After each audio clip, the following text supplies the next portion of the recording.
Assalamualaikum warahmatullahi wabarakatuh. Perkenalkan, nama saya Sri Wahyuningsih dari KKN MDR RPC IPMAFA 2020. Untuk kali ini saya akan edukasi tentang pendidikan sebagai sarana dalam dakwah Islam. Dunia pendidikan dari tahun ke tahun semakin ditekan ke segala penjuru negeri untuk terus dijalankan, akan ditingkatkan serta menjadi suatu kewajiban yang harus ditempuh bagi warga negara. Layak umumnya sering mengartikan pendidikan dalam makna sempit, di mana mereka masih menganggap jika pendidikan hanya didapat dari bangku sekolah dan juga perguruan tinggi. Padahal pendidikan tidak hanya sebatas itu. Untuk selanjutnya, pendidikan terbagi menjadi 3 lingkup. Yang pertama, pendidikan formal. Yang kedua, pendidikan informal. Yang ketiga, pendidikan non-formal. Untuk yang pertama, pendidikan formal, yaitu pendidikan yang didapat dari jalur sekolah seperti SD, SMP, SMA, sampai perguruan tinggi. Pendidikan informal didapat dari kegiatan belajar sendiri, baik melalui jalur keluarga maupun lingkungan. Namun ada yang bertanggung jawab seperti contoh homeschooling. Sedangkan untuk pendidikan non-formal didapat dari jalur pendidikan di luar formal namun berstruktur seperti contoh TPA, kursus musik, dan lain sebagainya. Secara global, pendidikan diartikan sebagai runtutan perubahan dalam peningkatan kualitas diri yang bertujuan untuk kelangsungan hidup dan sebagai investasi masa depan bangsa, yang mana pendidikan sangat berperan penting bagi kecerdasan generasi muda dan generasi berikutnya guna meningkatkan sumber daya manusia, menguatkan serta menunjukkan bangsa dan negara.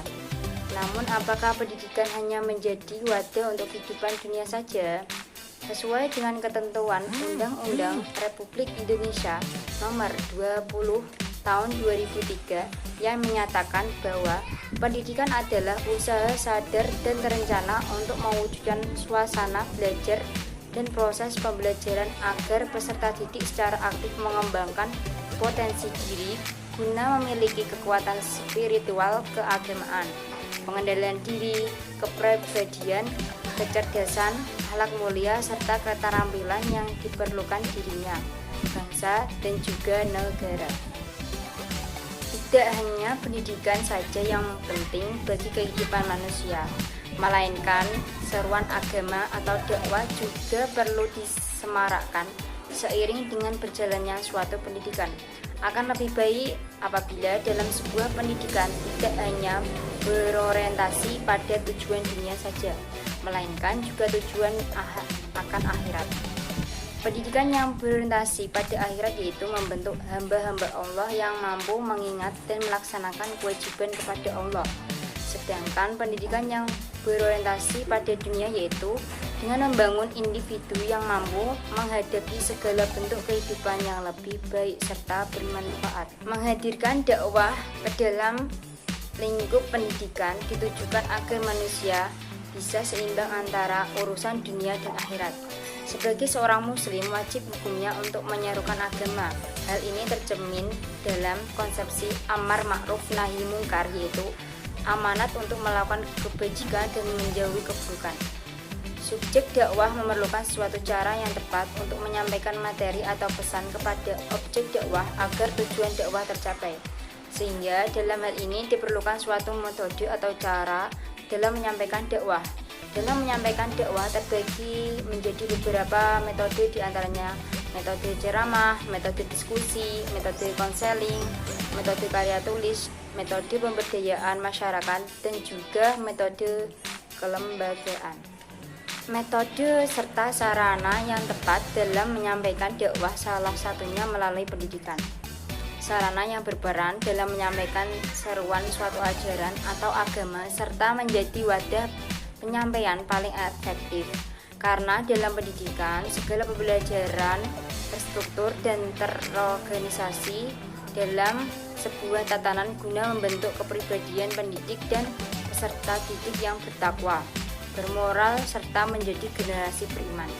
Persoalan yang dihadapi manusia sebagai umat muslim bisa terpecahkan melalui kebinaan akhlakul karimah atau akhlak yang terpuji. Karena sejatinya manusia merupakan makhluk sosial yang tidak terlepas dari peran agama yang harus berpegang pada hablum minallah, hablum minannas, dan hablum minal alam.